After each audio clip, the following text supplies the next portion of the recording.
자, 오늘은 저희가 17장으로 넘어가서요.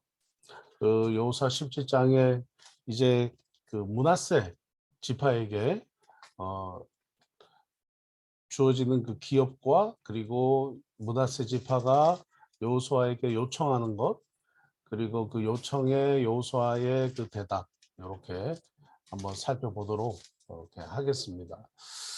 자, 어제 말씀은 이거죠.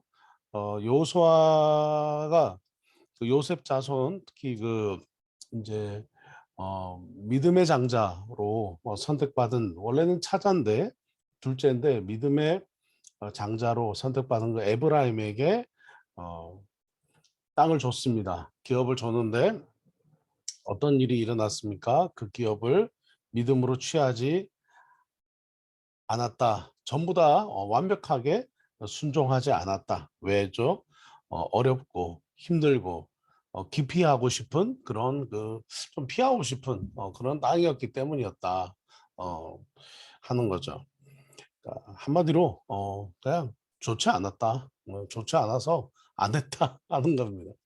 자, 이것에 대해서 여호수아가 간절히 뭐라고 말합니까? 다시 한 번 더 에브라임 지파에게 권면하면서 하라고 했지만 그들이 결국 취하지 않았습니다. 특별히 그 게셀이라는 땅은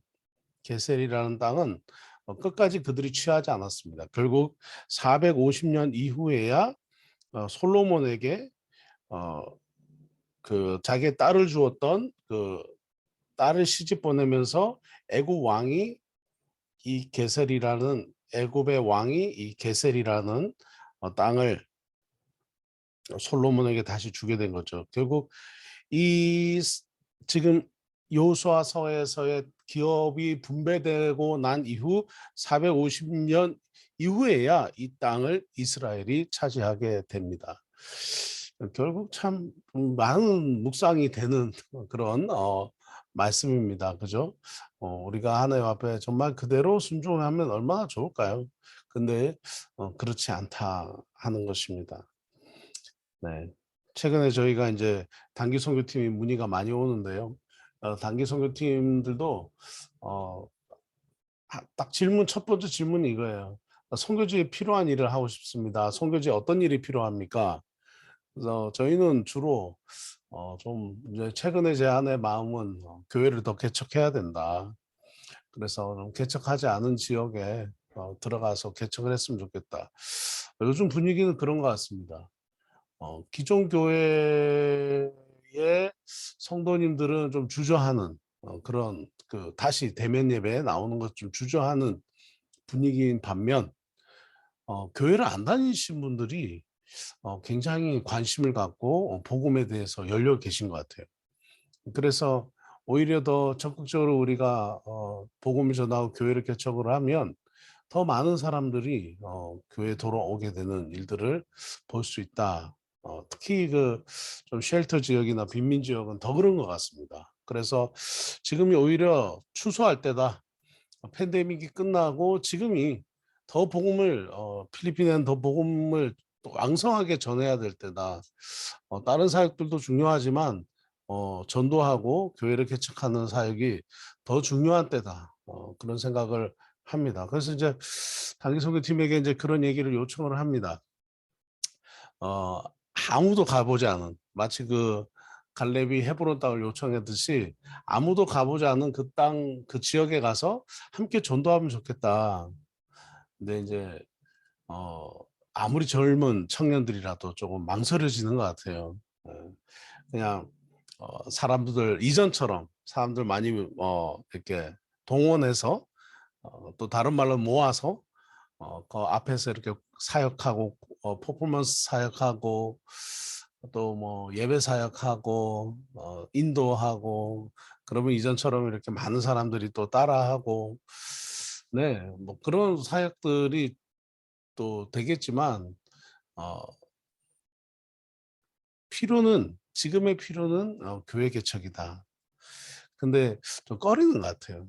결국은 이제 그 말씀 들으면서 이 에브라임과 므낫세 지파 또 사실 이 그 이스라엘 백성들이 생각이 좀 났습니다. 저희의 삶에도 그럴 수 있다. 그래서 항상 하나님께서 주신 땅에 대해서 전진하며 나가자 하는 그런 생각이 듭니다. 자, 1절을 한번 읽어보겠습니다. 1절 17장 1절입니다. 므낫세 지파를 위하여 제비 뽑은 것은 이러하니라. 므낫세는 요셉의 장자였고 므낫세의 장자 마길은 길르앗의 아버지라. 그는 용사였기 때문에 길르앗과 바산을 받았으므로 이렇게 쭉 이야기를 합니다. 그러면서 쭉 많은 땅 이미 므낫세 여러분 므낫세 반지파는 이미 그 요단 동편 땅을 미리 이미 받지 않았습니까? 그죠? 요단 동편 땅을 이미 받았습니다. 그래서 그 요단 동편 땅을 이미 므낫세 반지파가 받았기 때문에 어, 뭐 아주 큰 땅을 받았죠. 근데 계속해서 이 그 므낫세에게 또 뭐죠? 그 땅이 주어지게 되었다 하는 것입니다. 자, 3절 보시면요. 므낫세의 현손 슬로브핫은 아들이 없고 딸뿐이요. 그 딸들의 이름은 말라와 노아와 호글라와 밀가와 디르사라. 그들이 제사장 엘리야사레과 눈의 아들 여호수아와 지도자들 앞에 나와서 말하기를 여호와께서 모세에게 명령하사 우리 형제 중에서 우리에게 기업을 주라 하셨다 하매 모세에게 명령하사 우리 형제 중에서 우리에게 기업을 주라 하셨다며. 자, 보십시오. 딸밖에 없습니다. 아들은 없습니다. 딸뿐입니다. 그런데 딸에게는 원래 이스라엘은 그 유산을 주지 않았습니다. 그런데 이 딸뿐이요라고 했지만 어떻게 해요? 모세가 우리 형제 중에서 기업을 주라 하였다. 아마 지난번에 우리 그 공부하셨던 그 모세오경 공부하면서 그 보셨던 장면에서 하나님의 그 상속과 유산을 분배하는 모습에 있어서 하나님은 정말 공평하신 모습을 우리가 보게 됩니다. 이제 그래서 그 이 땅들을 길르앗 땅이 길르앗 땅은 므낫세 남은 자손들에게 돌아가게 되었고 동쪽 길르앗과 바산 외에 므낫세에게 열 분깃이 돌아가게 되는 그런 일들이 일어나게 되었다 하는 것을 우리가 보게 됩니다. 자, 다음 절이고요. 자, 므낫세 지파의 경계 뭐 아주 큽니다. 지도 보셨듯이 어마어마하게 큰 땅을 소유하고 있습니다. 정말 뭐 말할 수 없이 큰 땅이었죠. 제가 한번 보여드리겠습니다. 자, 이렇습니다.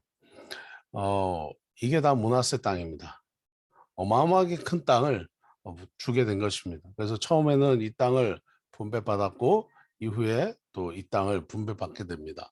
어마어마하게 큰 땅을 분배받은 것이 이 므낫세 지파입니다. 자, 그래서 므낫세 지파의 경계는 뭐 많은 땅을 받았다. 네, 많은 땅을 받았다. 자, 근데 저희가 오늘 좀 보길 원하는 것은 이것입니다. 자, 12절입니다.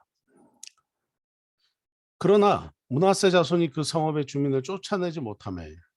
자, 똑같은 일이 반복됩니다. 에브라임과 똑같습니다. 므낫세 사람들이 그 주민을 쫓아내지 못했다. 쫓아내지 못했다. 그래서 가나안 족속이 결심하고 그 땅에 거주했다. 작정한 거죠. 이제 그 땅에 살겠다라고 작정을 했습니다. 또 쫓아내지 못합니다. 분명히 하나님께서 쫓아내라 했는데 그냥 결심하고 그 땅에 거주합니다. 한마디로 결심은 뭡니까? 우습게 여겼다 하는 거죠. 이스라엘 백성들을 우습게 여겼다. 네. 므낫세 자손이 처음에는 이스라엘 백성들을 다 쫓아내지 못했습니다. 물론 이스라엘 백성들이 약했고 또 이 땅에 있는 사람들은 강했기 때문입니다. 이스라엘 자손이 강성한 후에야 가나안 족속에게 노역을 시켰고 다 쫓아내지 않았다. 자, 처음에는 약했어요. 그런데 강성한 후에야라는 표현이 나오지 않습니까? 뒤에는 강해졌습니다. 강해졌으면 다 쫓아내야죠. 쫓아낼 힘이 있는데 쫓아내지 않았다 하는 거죠. 쫓아낼 수 있는 힘이 있었다. 근데 쫓아내지 않았다는 것은 쫓아낼 마음이 없었다 하는 거죠. 왜죠? 노역이라고 생각합니다. 왜냐하면 가나안 사람들이 노동을 하면 이스라엘 사람들이 편합니다. 집에서 일하는 하인들이 많으면 주인이 편하지 않습니까? 그러니까 한마디로 편한 것을 찾다 보니까 어떻게 해요? 가나안 사람들을 쫓아내지 않았다라고 얘기하는 것입니다. 그러니까 목숨 걸고라도 쫓아내야 되는 것이 하나님의 말씀인데, 하나님의 명령인데 하나님의 명령대로 하지 않았다. 또 타협하였다. 또 불순종하였다. 이게 바로 이스라엘의 영적인 상태였다 하는 것입니다. 자, 밑에 보시면요. 자, 14절. 요셉 자손이 여호와에게 말하여 이르되, 요셉 자손이 여호와에게 말하여 이르되, 지금까지 내게 복을 주심으로 내가 큰 민족이 되었거늘. 자, 반복되는 단어가 나옵니다. 큰 민족. 당신이 나의 기업을 위하여 한 제비 한 분깃으로만 내게 주시면 어찌입니까? 큰 민족이니까, 큰 민족이니까 더 많은 땅을 달라 이렇게 얘기하는 거죠. 자, 15절. 여호수아가 그들에게 이르되, 네가 큰 민족이, 또 나옵니다. 되므로 에브라임 산지가 네게 너무 좁을진데 브리스 족속과 리바임 족속의 땅 산림으로 올라가서, 산으로 올라가서 스스로 개척하라 이렇게 말합니다. 스스로 개척하라. 스스로 개척하라고 얘기합니다. 자, 우리는 큰 민족이다. 어떻게 우리가 큰 민족이라고 이렇게 말할 수 있을까요? 그냥 우리 부자입니다. 이렇게 표현하는 거죠. 굉장히 뭐랄까 당당합니다. 그죠? 우린 부자입니다. 우린 뭐 땅이 아주 넓습니다. 자랑하는 거죠. 그러니 우리 좁습니다. 그러니 우리 인구도 많고 큰 민족이니까 더 많은 땅을 우리에게 주세요라고 얘기를 합니다. 그렇게 얘기하자 여호수아가 스스로 개척하라 이렇게 표현합니다. 반복됩니다. 여기 한번 나오고요. 또 16절입니다. 요셉 자손이 이르되 그 산지는 우리에게 넉넉하지 못하고 골짜기 땅에 거주하는 모든 가나안 족속에게는 벳사한과 그 마을들에 거주하는 자이든 이스라엘 골짜기에 거주하는 자이든 다 철병거가 있나이다 하니, 17절. 여호수아가 얘기합니다. 에브라임과 므낫세에게 말하여 이르되, 너는 큰 민족이요 큰 권능이 있으므로 한 분기만 가질 것이 아니라, 18절. 네 산지도 네 것이 되리니 비록 산림이라도 네가 개척하라. 끝까지 네 것이 될 것이다. 가나안 족속이 비록 철병거를 가지고 강할지라도 네가 능히 그를 쫓아내리라. 자, 이 얘기를 하는 여호수아의 그 마음, 한번 말했지 않습니까? 처음에 요단강을 건너서 가나안 땅을 들어갈 때 저 땅들은 우리에게 하나님이 주신 젖과 꿀이 흐르는 땅이다. 그 땅을 위해서 40년을 광야에서 방황을 합니다. 그리고 1세대들이 죽고 2세대들도 이제 죽게 되고, 이제 2세대, 3세대들, 2세대 조금 남고 3세대들 이제 가나안 땅으로 진격을 했습니다. 여리고 성도 보았고 아이 성도 보았고 계속해서 땅들을 취하고 또 전쟁에서 승리를 했습니다.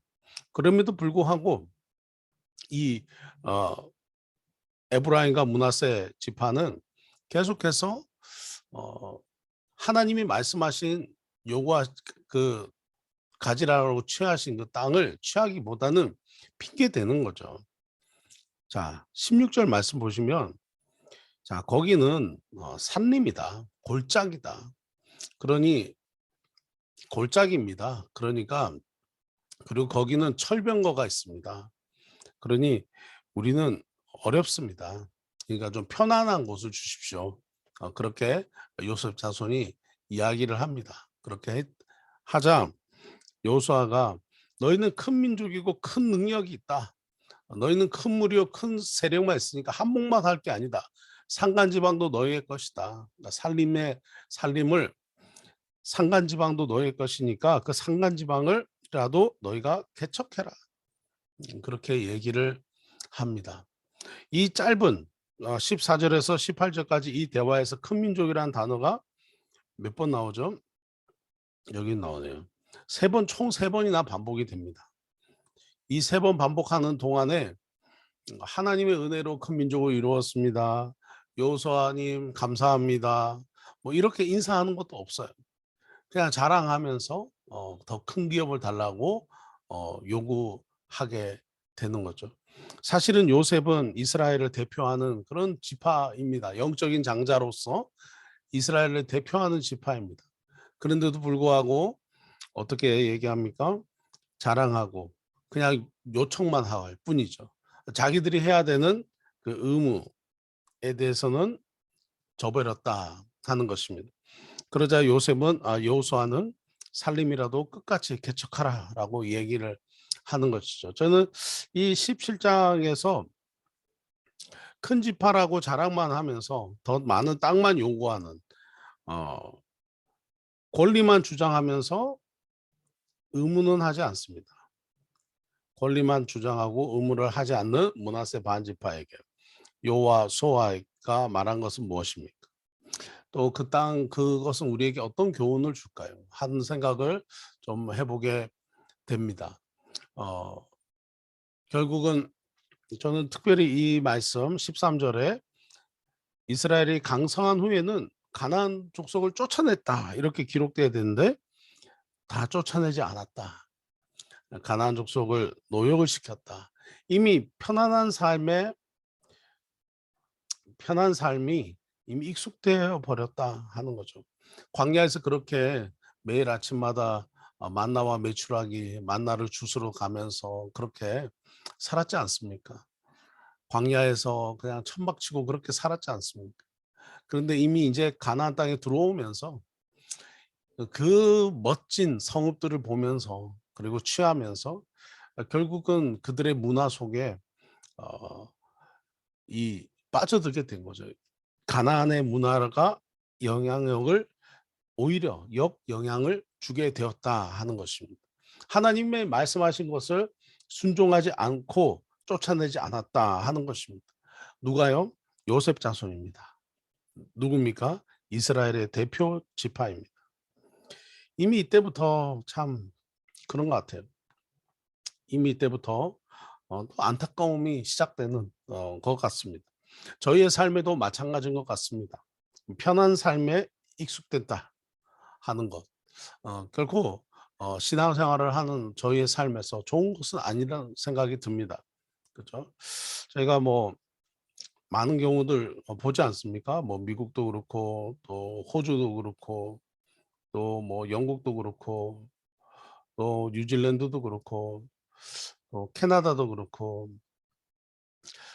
많은 그 사람들이 선호하는 그런 그 영어권 나라지 않습니까? 근데 여기에 제가 늘 듣는 반복되는 단어가 있어요. 그것은 뭐냐? 다음 세대가 걱정된다. 우리 자녀 세대가 걱정된다. 자녀 세대 걱정을 왜 합니까? 모든 것이 풍족합니다. 편합니다. 풍족하고 편안합니다.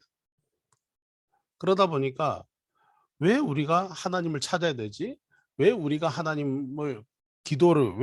기도하고 왜 우리가 하나님 찾아야 되지? 네. 그런 생각을 안 하는 거예요. 너무 풍족하니까. 너무 편안하니까.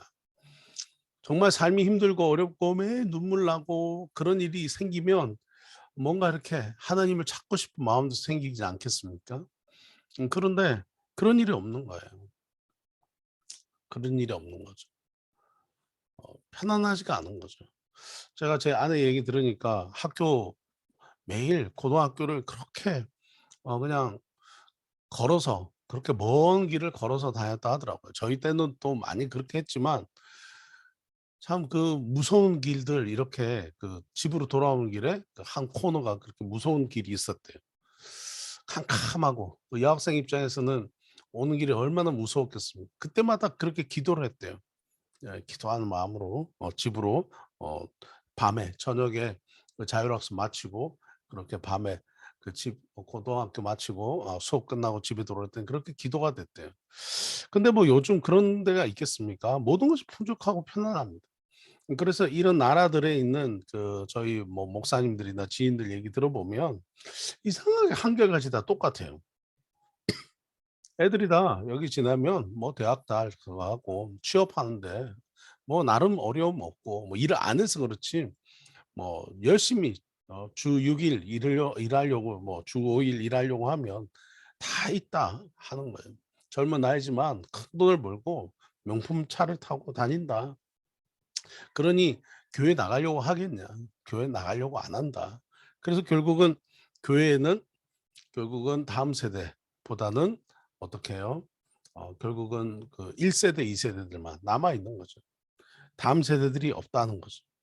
저는 이 십 이 에브라임과 이 므낫세 지파의 이야기를 보면서도 정말 우리가 요셉 자손의 이야기를 보면서도 '기도해야 된다.' 하는 생각이 듭니다. 자 그다음 18장 넘어가면요. 자 미정복 지역을 점령하라고 베냐민 지파에게 재촉을 합니다. 이 땅이 이제 베냐민 지파가 받은 땅인데요. 자, 자 18장 1 절입니다. 이스라엘 자손의 온 회중이 실로에 모여 거기서 회막을 세웠으며 그 땅은 그들 앞에서 돌아와 정복되었더라. 네. 그래서 그러면서 이스라엘 자손 중에 그 기업의 분배를 받지 못한 자가 아직 일곱이라. 그 중에 이제 베냐민입니다. 여호수아가 이스라엘 자손에게 이르되 너희가 너희 조상의 하나님 여호와께서 너희에게 주신 땅을 점령하러 가기를 어느 때까지 지체하겠느냐.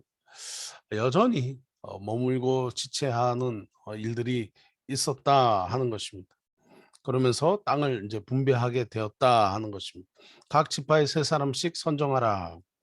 그래서 세 사람 선정해라. 그래서 세 명씩 각 지파에서 나와서 5 절에 그들이 그 땅을 일곱 부문으로 나누라. 그리고 6 절에 우리 하나님 여호와 앞에서 제비를 뽑아라. 그렇게 해서 이제 나누게 됩니다. 자, 그 땅을 그리러 가는 사람들에게 여호수아가 명령을 합니다. 8 절입니다. 여호수아가 그 땅을 그리러 가는 사람들이 명령하여 이르되 가서 그 땅으로 두루 다니며 그것을 그려 가지고 내게 가져오라. 이제 지도 같은 거죠. 내가 여기 실로의 여호와 앞에서 너희를 위하여 제비를 뽑으리라 하니. 자, 실로는 이스라엘 백성들이 가나안 땅에 들어가서 처음으로 회막, 성막을 세운 곳입니다. 회막, 성막을 세운 곳입니다. 그래서 회막, 성막, 그다음에 장막, 그죠? 이 세 가지 표현으로 나오는데요, 구약 성경에. 자, 그렇게 이제 이야기를 했습니다. 난 여기 실로의 여호와 앞에서, 그러니까 그 성막에서 너희를 위해서 제비를 뽑겠다. 그렇게 하고 10절 그가 거기서 이스라엘 자손의 분파대로 그 땅을 분배하였더라. 자, 이렇게 나옵니다. 자, 그러면서 이제 베냐민 지파가 나오는데요. 예, 베냐민 지파를 위해서 그들의 가족대로 제비를 뽑았으니 하면서 가족대로 제비를 뽑았으니 이렇게 얘기를 합니다. 그러면서 쭉 이제 정리가 됐습니다. 그러면서 여기가 이제 가운데 여기 아래가 베냐민 지파입니다. 여기가 베냐민 지파입니다. 그래서 베냐민 지파의 땅이 이렇게 나눠졌다 하는 것입니다. 그러면서 어 21절, 28절 베냐민 지파가 가족대로 받은 성읍 이렇게 해서 쭉 그렇게 나오고요. 자, 맨 뒤에 이제 그 맨 위에 있는 이 지도 보시면 네, 요렇게 나오게 됩니다. 자, 베냐민 지파는 쭉 이렇게 분배를 받을 때 어떻게 분배를 받았냐? 여기 보시면 그들의 가족대로 받은 기업이다라고 얘기합니다. 그들의 가족대로 받은 기업이다. 그러니까 성경에서의 그 하나님의 마음을 이렇게 우리가 묵상을 해볼 때 결국은 하나님께서는 기업을 나누실 때 자, 제비 뽑는 게 뭡니까? 제비 뽑기의 그 정신은 모두가 똑같은 조건이죠. 같은 조건, 같은 조건. 뭐 여기에 뭐 어떤 그 리더라고 해서 더 권력자라고 해서 더 연장자라고 해서 더 이렇게 그 배려를 받는 부분에 있어서는 기업을 나누는 것에서는 다 같은 조건이었다는 거예요. 두 번째는 가족대로 분배를 했다. 가족대로. 그러니까 모든 가족에게 똑같은 기업의 숫자가 돌아갔다. 그러니까 가족대로라고 하는 것은 그 인구수대로다. 인구수대로라고 하는 말은 기업을 받지 않은 사람이 없다 하는 거예요. 기업을 받지 않은 사람이 없다. 그래서 뭔가 상속이라든지 유산이라든지 이런 내용에 있어서 그런 것 같아요. 어 다 모두가 그 분깃이 있었다. 모두가 다 그 분깃을 주장할 수 있었고 그 분깃대로 주었다 하는 것입니다. 이것이 바로 성경의 이야기예요. 그래서 어 왜 땅을 기업 분배할 때 지파별로 분배하되 인구수에 비례해서 분배하라고 하였을까? 자, 그것은 한 사람도 소외시키고 소외되지 않고 또 어, 그 열애되지 않도록 하기 위한 하나님의 마음이 있었다. 결과적으로는 모두가 다 뭐죠? 자기의 각자의 분깃이 있다 하는 것입니다. 자, 하나님이 저와 여러분에게 주실 분깃이 있습니다. 하나님이 우리에게 남겨주시는 기업이 있습니다. 그 약속의 땅을 오늘도 끝까지 성취하시는 은혜가 있기 바랍니다. 아무리 산림 지역이고 힘든 지역이라 할지라도 요수아가 므낫세 지파에게 에브라임 지파에게 얘기했던 것처럼 끝까지 너도 가서 개척해라. 밟아라. 그리고 개척해라. 작은 것이지만 개척해라. 그렇게 이야기하고 있다 하는 것입니다. 필리핀에 제가 왔을 때 선교사님들이 2,000명이라고 하더라고요. 지금은 많이 또 이제 철수를 하셨습니다. 어, 가는 곳마다 정말 이 2,000명의 선교사님들이 교회를 하나씩만 개척을 하셨어도 필리핀에 부흥이 올 것 같습니다. 네. 제가 있는 필리핀에 살고 있는 동안 13년인데 참 제 마음 안에 더 하나님 많은 교회들을 개척하게 하여 주옵소서. 더 많은 지역에 복음이 전해지게 해 주시옵소서. 끝까지 어렵고 힘들다고 할지라도 계속해서 주님의 복음을 증거하고 또 여러분의 기업과 또 사업에도 끝까지 계속해서 개척해서 하나님 주신 그 약속의 땅 젖과 꿀이 흐르는 축복을 받는 은혜가 있기 바랍니다. 한번 기도하겠습니다.